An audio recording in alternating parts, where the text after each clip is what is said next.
नमस्कार दोस्तों। आज जो कहानी मैं आपको सुनाने जा रहा हूँ उसका शीर्षक है it happens only in India. जी हाँ, it happens only in India. वो हुआ ये कि 2014 साल में शायद 6 अप्रैल की तारीख थी। श्रीलंका और इंडिया का T20 वर्ल्ड कप में फाइनल मैच था और वो मैच इंडिया हार गई। इस बात का हिंदुस्तान की राजनीति पर क्या असर होने वाला था, ये सवाल आपके मन में उठेगा। क्या संबंध है इन दोनों का? तो सुनिए। हुआ ये, दूसरे दिन हेडलाइंस तो जो आने थे वही आए, this is not the you we know वगैरह वगैरह। और 7 अप्रैल को ये था कि हमने प्लान किया था पहले से कि सिद्धि विनायक की आरती को जाएंगे प्रभा देवी में। वहाँ पे आरती जो होती है वो 5:30 से 6 बजे तक होती है। तो हमने तय किया कि 5:10 या 5:15 बजे वहाँ पहुँचेंगे तो अच्छी जगह मिलेंगी। और हम पहुँच भी गए। बहुत भीड़ थी, पूरा पैक खचाखच। अगर आप में से कोई मंदिर में गया है तो आपको पता होगा कि वहाँ पे 2 सेक्शंस होते हैं। एक थोड़ा बाप्पा के मूर्ति के आसपास स्पेशल सेक्शन जहाँ पे कम लोग हैं, 50-60, और एक थोड़ा सा बाहर सेक्शन है जिसमें उससे कई गुना ज़्यादा 200-300 लोग मेरे ख्याल से खड़े रहते होंगे। पीछे भी और एक सेक्शन है देखने का, लेकिन वो इतना। तो हमको सेकंड सेक्शन में जगह मिली और हम राह देखने लगे। मैंने आसपास के लोगों से परिचय करवाया। केशव भाई, उम्र 85 साल, उनके पोते को चाहिए था एडमिशन किसी बड़े स्कूल में। उनका बेटा और पोता दोनों कल ही आए थे आरती में, और आज खुद केशव भाई आए थे अपना केस मजबूत करने के लिए। लूथरा पति पत्नी थे। उनका बेटा जा रहा था एंटवर्प डायमंड कटिंग बिजनेस में नाम कमाने, पैसा कमाने। उनकी प्रार्थना यही थी कि अगली बार जब बेटा आए तो NRI बन के आए। बहुत सारे लोग, इलेक्शन नज़दीक थे तो बहुत सारे कैंडिडेट्स जो इलेक्शन में खड़े थे वो भी थे। इतने सारे लोग, बहुत सारी तमन्नाएं, आशाएं, उम्मीदें, और जिसको हम जेन्युइन कहते हैं ना, ऐसी जगह बहुत कम। उनमें से एक ये प्रभा देवी का सिद्धि विनायक मंदिर। बचा मैं मेरे भी कुछ कारण थे। एक कारण ये था कि हमारे घर में पेंटिंग शुरू होना था और वो बिना किसी बाधा के, बिना किसी अड़चन के पूरा हो जाए, ये मेरी निजी तमन्ना थी। वो मेरी एक प्रार्थना थी। मुझे पता है आप ये हंसोगे ये सुन के, पेंटिंग के लिए सिद्धि विनायक, तो फिर कंस्ट्रक्शन करना है तो कहाँ जाओगे? लेकिन जिसने हाल ही में पेंटिंग का काम पूरा करवाया है ना घर में, उसको पता है। अरे एक एक रूम युद्ध की तरह लड़ना पड़ता है। स्ट्रेटेजी, प्लानिंग, वो हमसे हो पाएगा कि नहीं। मैं और मेरी पत्नी, हम दोनों परेशान थे। और एक वजह थी, 2 महीने पहले मैंने एक डाइटिशियन का प्रोग्राम ज्वाइन किया था। उसने बताया था 2 महीने में 7-8 किलो वज़न तो आराम से, लेकिन मेरा सिर्फ एक किलो वज़न कम हुआ था।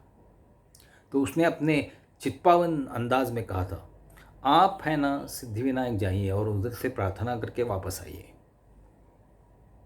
हौसला बुलंद रखिए, उम्मीदें कायम रखिए, कोशिश करते रहिए। ठीक है, जैसा जैसा आपका आदेश। ये दूसरी वजह थी मेरे यहाँ आने की। देख रहा था घड़ी को, कब आरती शुरू होगी। 5:30, 5:31, और मैं क्या देख रहा हूँ कि वो प्रवेश द्वार से एक बहुत ही 6-6.25 फुट लंबा व्यक्ति आ रहा था। इतना परिचित चेहरा तो हिंदुस्तान में और कोई होगा ही नहीं, शर्त लगाता हूँ उसके ऊपर मैं। जी हाँ, वही सदी का सबसे बड़ा सुपरस्टार और उसकी फैमिली। मैं सोच रहा था कि सुपरस्टार, बाप्पा के पास क्यों?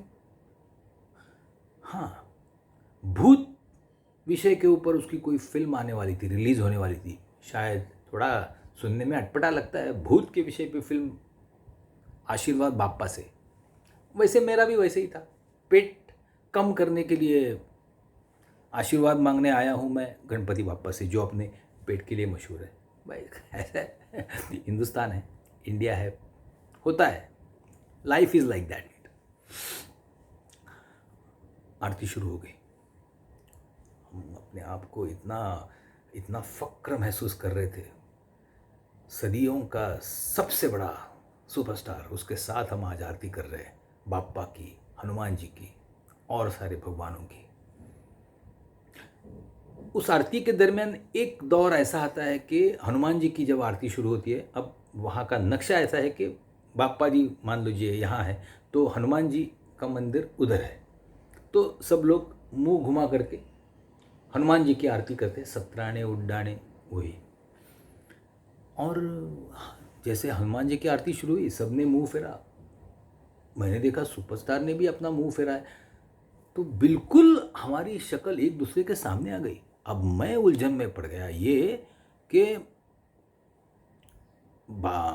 हनुमान जी को देखूं कि सुपरस्टार को देखूं। थोड़ी कश्मकश थी, लेकिन मैंने फैसला कर लिया कि सुपरस्टार को देखा जाए, क्योंकि कल हनुमान जी यही थे, कल भी यही रहेंगे, लेकिन सुपरस्टार जी कल आरती में आएंगे नहीं आएंगे पता नहीं, मोस्टली तो नहीं आएंगे। अब आरती आगे चलती रही, इतनी सारी भीड़ को मैनेज करना, ये काम वो मंदिर वाले कैसा करते हैं वो ही जाने। इतने भरे ट्रैफिक में वो मंदिर है, कमाल है उनका। ये सालों से ये आरती बहुत ही डिसिप्लिन से करते जा रहे हैं। जैसे आरती ख़त्म हुई, वैसे बाहर जाने की तैयारी शुरू हुई, क्योंकि जो बाहर खड़े थे उनको अंदर आना था। हम निकले। मैं सोच रहा था कि सुपरस्टार जी के पास जाऊं, उनके कुछ बात करूं, अगर चांस मिला तो ऑटोग्राफ भी ले लो। मैं थोड़ा सा दौड़ते गया उधर,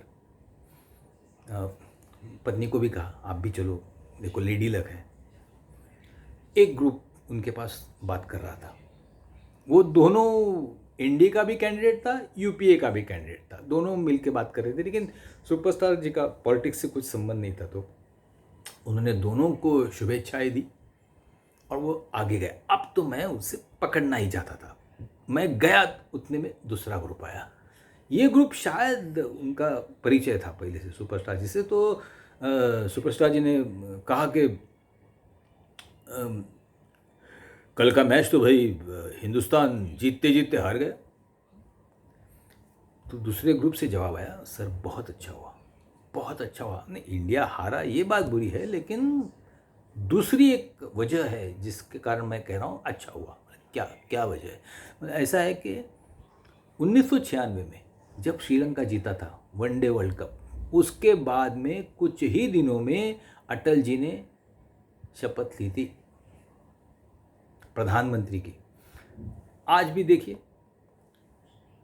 यहाँ श्रीलंका जीता, लिख लो मुझसे मोदी जी आने वाले हैं। ये लॉजिक बड़ा चौंकाने वाला था। मैंने लॉजिक सब्जेक्ट पढ़ा था, मैंने अजीब अजीब से केस देखे थे, लॉजिक ऐसा वैसा करके वो रिजल्ट पे आता है।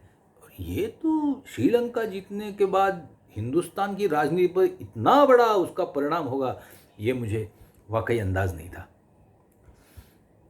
सुपरस्टार जी आगे बढ़े। अब तो वो एग्जिट के पास ही थे। मैंने फिर से कोशिश की, लेकिन कुछ ऑटोग्राफ लेने वाले उधर पहुंचे। वो तो 10-12 लोग थे, मैं तो अकेला।